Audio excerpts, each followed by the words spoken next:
Do I have a vision for myself? Do I even have a vision for myself?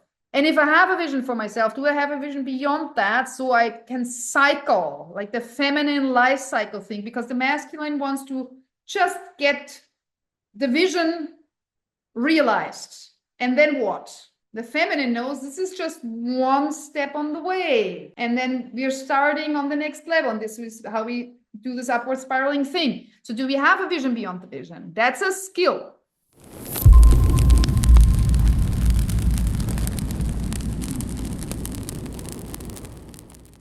The whole transparency piece that we've brought up here is already part of skilling up. If I know where my shadow sits, you've heard me saying about 10 times, that was me or that is me. The first skill is knowing where we limit ourselves. And then from that, we can skill up where we apply. So now we have our, let's say, 3 to 7 areas. And now we can apply the skill to shift that. And I'm going to go first into business. That is thinking small.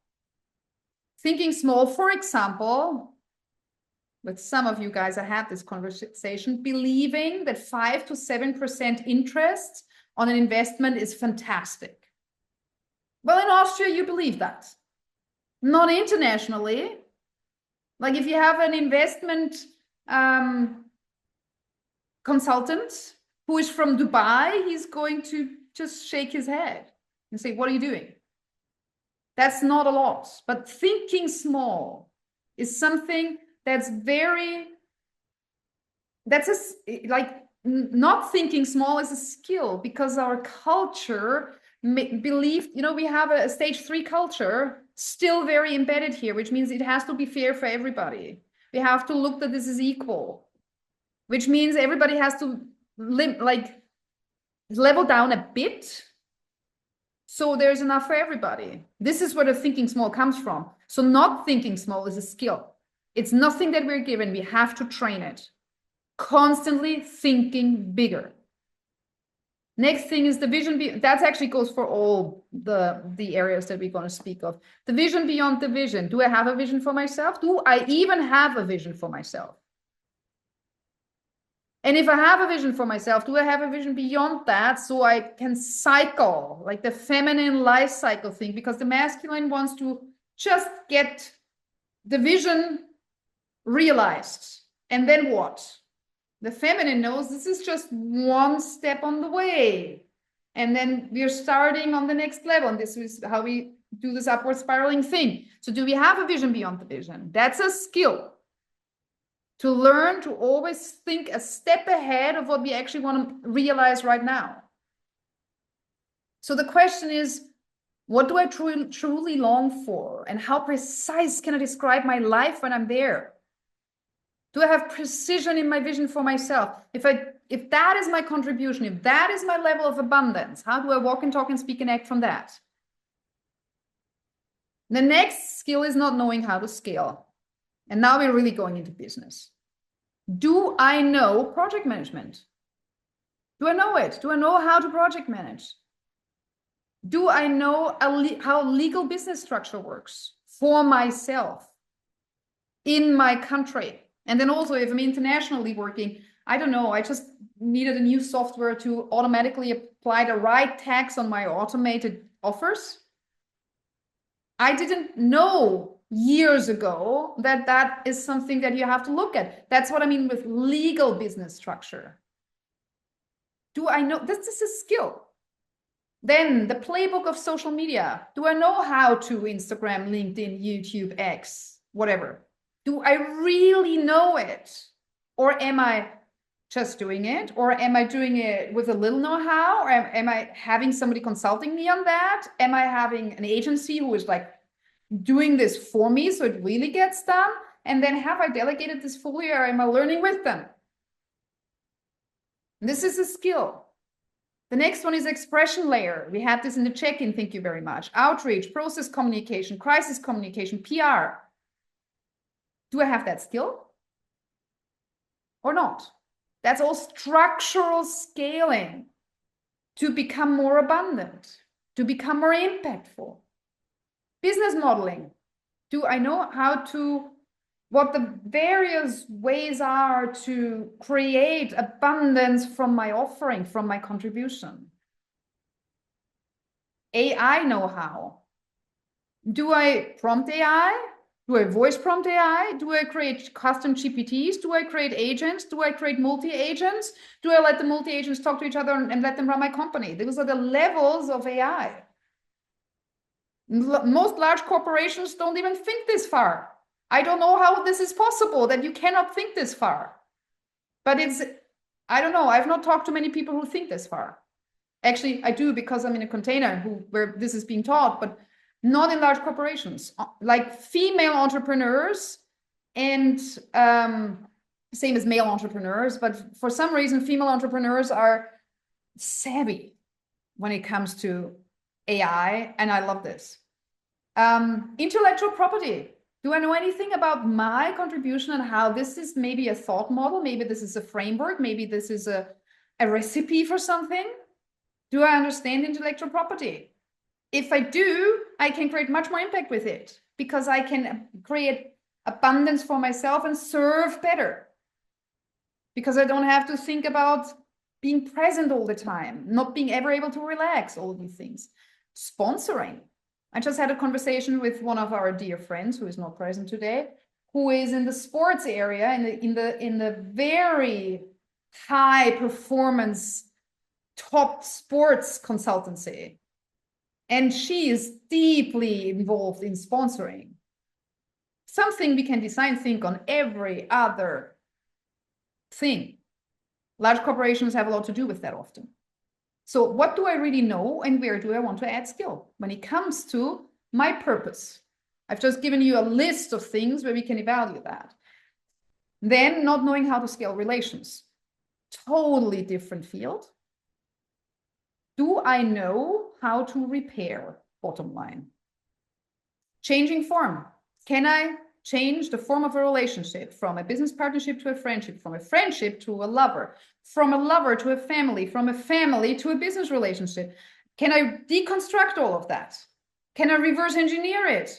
Can I say, okay, we've been lovers, but now we're business partners and it still works? Can I change form? Can I find an interface that creates more aliveness for everybody without losing the human being? Can I be present? Can I be reliable? Can I be consistent in my relations? Most people can't, or they do the math. She's never calling me. And I'm like, have you called her? Etc. Devotion. Can we be devoted? What does devotion even mean? Can we give ourselves over to a relationship? Because it's so important that we just, usually children call us into devotion. Dear friends call us into devotion, and a lover that is not devoted is not a lover. Feminine and masculine polarity in romance, in business partnerships, in friendships. Do we know how to scale that? And scaling doesn't mean exploitation. Scaling means immersions. Do we know how to create emergence? That's the next one. You know, two people being in the same space, everybody being so themselves that something is being created that is having so much impact beyond themselves. That is emergence. And that takes two people who have a lot of integrity and have a lot of agency and have a lot of love for each other. And then it's beautiful. And also when it comes to relations, and scaling relations actually means deepening relations. The last piece, I just want to name it, is Tantra. Not necessarily the sexual version, but also the philosophy of it. If you're curious, you want to check that out. So this is about deepening, scaling, widening, I want to say, relations. What do I really know about that? And where do I want to add skill? And the last one, physically. First of all, how do I scale physically? Scaling physically means becoming healthier. I'm telling you something because I'm mighty proud. I've been testing my my body, measuring it, bone density, visceral fat, all these things that you can measure, and you get a metabolical age, a biological age at the end. I am 30, 15 years younger. And I'm like, I'm really proud of that because it's a lot of work to look after a body, but I love my body and I really invest in it. I want to know the biology. I want to know cycle. I want to know hormones. I want to know my inner system. I want to understand that, oh, the spleen is the organ that translates the nourishment into blood. So if my blood looks fine enough, but I'm still totally tired, what does that mean? Officially, it looks fine, but it's not. How can this be? That was a big issue a while ago. So I went into all of that. I tried to understand my biology and also, especially not just from standard medicine, but from traditional Europe and traditional Asian medicine, both. The next thing is neurology, nervous system, vagal information, all of that. That plays into regulation. Do we know that a woman, as in a feminine embodied human being, equipment is female? As long as we don't take hormones to change that, we are binary in that sense. Do I know how I regulate? Do I know what I need? Next thing is strength. Do I have grip strength, for example? Being able to hang from something for 1 full minute is a direct measurement of you holding abundance. How long can you hang? 1 minute is minimum for anyone like a healthy adult who is not yet 70 plus. And longevity, of course. What does it mean? We know that it doesn't mean adding years. It means adding life to the years. And how do we do that? So that's the last piece. What do I know about my body, my physical equipment, and making that healthier? And where do I want to add skill?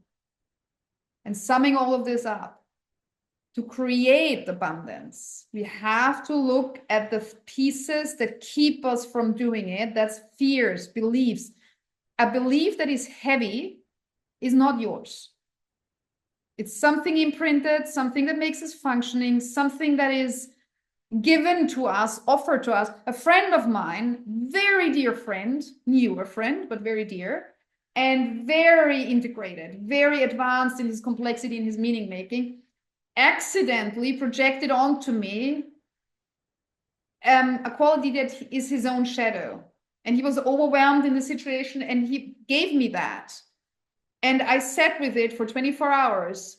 I was so scared that that would be me until I realized this is not me. I am not that. And I'm not becoming that either. This must have been a projection. I named it. We had a beautiful conversation. He admitted that this was mine. I'm sorry I put it onto you. This was me being tired and feeling myself more than you. And I said to him, can we together overwrite this? And we did that enough until I realized I don't even need to overwrite. I know this is not me. But that's what I mean. A belief that is not yours is heavy. And if you feel heavy with a belief, that means you've inherited that and you've taken it on. Take it off again. I know that's not easy if you've used it for a long while, but it can be swift if you know how to do it via the body. But it takes effort. It doesn't take tremendous effort, but it takes some effort. And all the beliefs that I've listed earlier and that we've gone through are for you to check, where can I shift? To be wealthier, to be in more abundance. And then from that, we need to understand how we can create the structure for more wealth. So this can flow in that riverbank. And we've looked at that business, like purpose and business, love and relations, and health and inner riches in that sense too. Like this equipment, the vessels that we have here. And those are the two things that I felt like fundamental to understand how we can create more abundance. And I hope you like it. And I'm really curious about what you want to work on, what beliefs you want to work on, and also what skill you want to add. Thank you very much.